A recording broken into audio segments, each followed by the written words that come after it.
On passe maintenant à l'exercice CCP 80. Donc on travaille avec l'espace vectoriel, des applications continues sur R et 2π périodiques. Et on définit le produit scalaire par l'intégrale entre 0 et 2π de f de t fois g de t dt divisé par 2π. Alors dans la première question, on vous demande de démontrer que c'est un produit scalaire.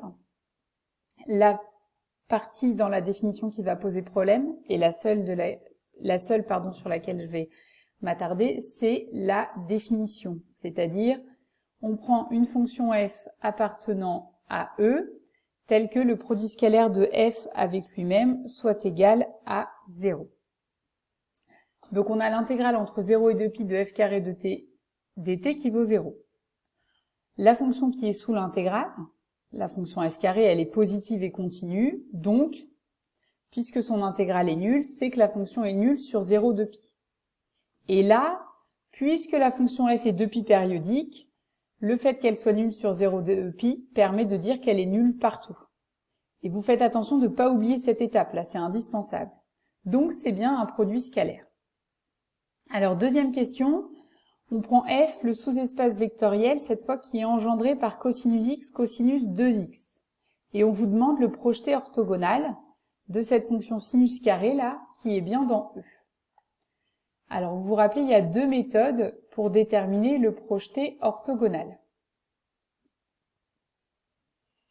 Soit on prend une base de V et de f ici, pardon, et on la rend orthonormée pour appliquer le théorème 18. Soit, comme ils l'ont fait ici, on va appliquer le théorème 19. Donc on cherche un vecteur de V, alors ici de f, pardon, tel que x moins ce vecteur soit dans f orthogonal.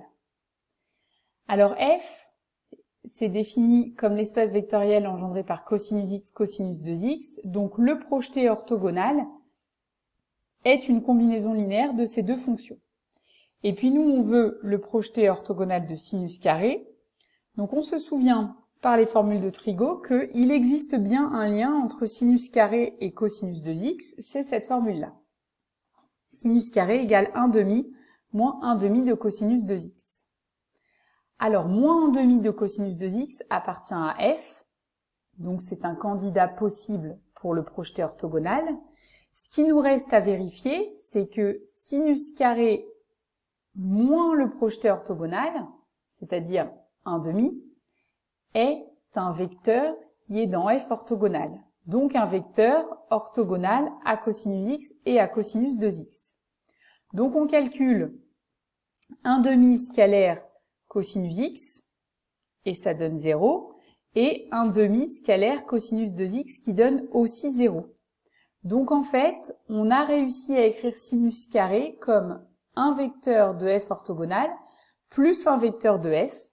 Donc par unicité, le projeté orthogonal de sinus carré sur l'espace vectoriel f, c'est moins 1/2 de cosinus 2x. Donc là, c'était beaucoup plus rapide que d'orthonormaliser une base ou ce genre de choses.